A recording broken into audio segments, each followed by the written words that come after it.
श्री शिवाय नमस्तुभ्यम, हर हर महादेव, जय माँ लक्ष्मी। मार्गशीर्ष महीने का दूसरा प्रदोष व्रत 24 दिसंबर दिन रविवार को रखा जाएगा। रविवार का दिन पड़ने के कारण इस प्रदोष को हम रवि प्रदोष के नाम से जानते हैं। तो साल 2023 का अंतिम प्रदोष व्रत है। तो इस व्रत के दिन आपको एक छोटा सा उपाय बताने वाली हूँ। उपाय जो हमने करना है ये आपके घर की आर्थिक तंगी को दूर करेगा, आपकी समस्त मनोकामनाओं को पूर्ण करेगा। और अगर आपके घर में कलेश रहता है, पति पत्नी में नहीं बनती है, तो उसके लिए भी एक छोटा सा उपाय बताऊंगी। यानी कि इस वीडियो में मैं आपको कुल मिलाकर 3 उपाय बताऊंगी जो कि शिव महापुराण के उपाय हैं। इन उपायों को अगर आप कर लेंगे तो आने वाले नए साल में आपके घर में खुशियां ही खुशियां आएंगी। माँ लक्ष्मी की कृपा, महादेव की कृपा आपके ऊपर सदा बनी रहेगी। तो छोटी सी वीडियो होगी, पूरा जरूर देखिएगा। जो भी उपाय आप करना चाहें उस उपाय को पूरी श्रद्धा भावना के साथ अवश्य करिएगा। तो सबसे पहला जो उपाय मैं आपको बताने वाली हूँ ये है पति पत्नी के रिश्ते में मधुरता लाने के लिए, प्रेम बढ़ाने के लिए, घर का कलेश दूर करने के लिए। प्रदोष के दिन, प्रदोष काल में आपने क्या करना है, एक बेलपत्री लेनी है। साफ सुंदर बेलपत्री आप ले लीजिए। उपाय कोई भी कर सकता है, पति भी इस उपाय को कर सकता है, पत्नी भी कर सकती है। क्या करना है, आपने सबसे पहले एक बेलपत्री लेने के बाद इसके ऊपर आपने लगाना है लाल चंदन। जी हाँ, बड़ी आसानी से आपको पूजा सामग्री से मिल जाएगा। आपके पास पहले से है तो उसी का प्रयोग कर सकते हैं। पत्ती के ऊपर आपने लाल चंदन ऐसे तीनों पत्तियों के ऊपर आपने लगा देना है। लगाने के बाद इसी पत्ती के ऊपर आपने रखनी है एक हरी मूंग की दाल का दाना। जी हाँ, केवल एक ही दाना आपको रखना है हरी मूंग का। फिर आपने क्या करना है, भोले बाबा के मंदिर में जाकर इस पत्ते को, यानी कि इस पत्ते के ऊपर जो आपने मूंग का दाना रखा है वो साथ में ही दोनों चीजें आपने इसे समर्पित करना है अपने दाम्पत्य सुख के लिए, पति पत्नी में प्रेम बढ़ाने के लिए। ये जो महादेव के शिवलिंग के ऊपर जो माता अशोक सुंदरी का स्थान होता है, यहाँ पर आपने इस बेलपत्री को और उस मूंग के दाने को साथ में समर्पित कर देना है। हाथ जोड़कर अपने दाम्पत्य जीवन की खुशहाली के लिए प्रार्थना करनी है।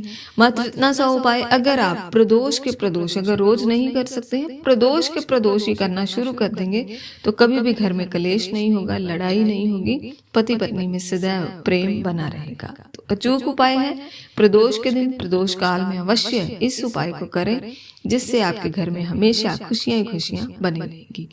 दूसरा उपाय जो बताने वाली हूँ ये है माँ लक्ष्मी को प्रसन्न करने के लिए। घर में अगर आर्थिक तंगी है, बहुत ज्यादा पैसे की तंगी है, आपने क्या करना है, अगर तो आप रोज भोले बाबा के मंदिर में जाते हो तो बहुत अच्छी बात है। जो लोग नहीं जाते वो इस उपाय को करेंगे।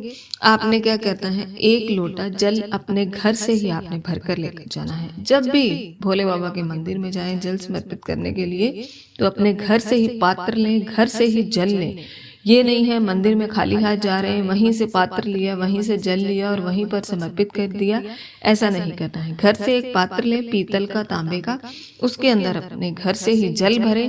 भोले बाबा के मंदिर में जाकर, जैसे आपके ऊपर माँ लक्ष्मी की कृपा नहीं हो पा रही तो आपने एक लोटा जल सीधा आपने भोले बाबा की शिवलिंग के ऊपर समर्पित करना है।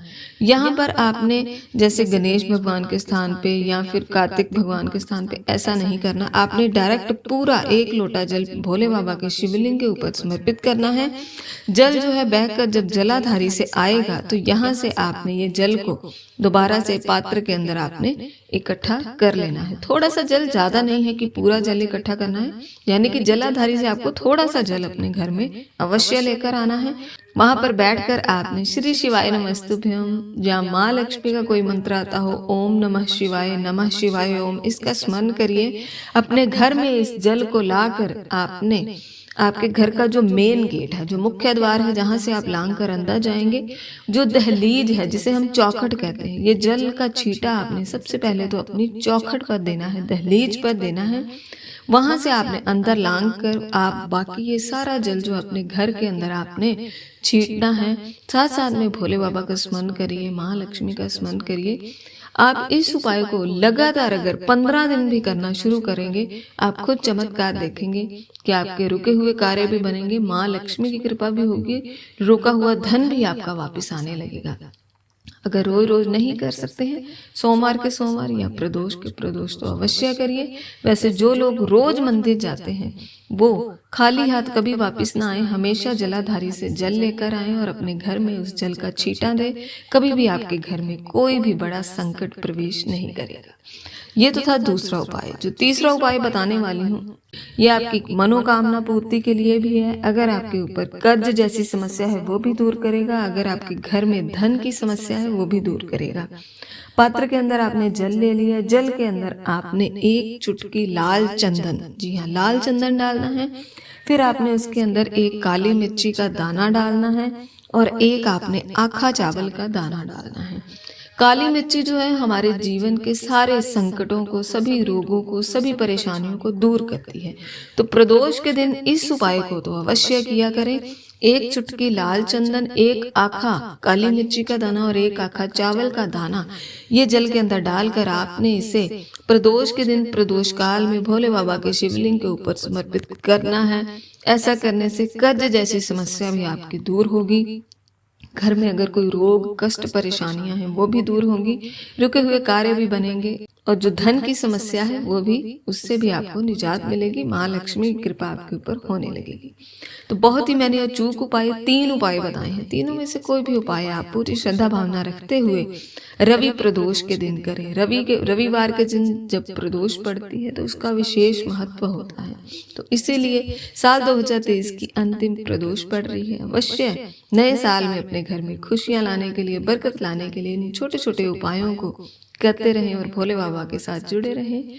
कुछ भी पूछना हो तो कमेंट बॉक्स में कमेंट करके पूछ सकते हैं। श्री शिवाय नमस्तुभ्यम। हर हर महादेव। जय माँ लक्ष्मी।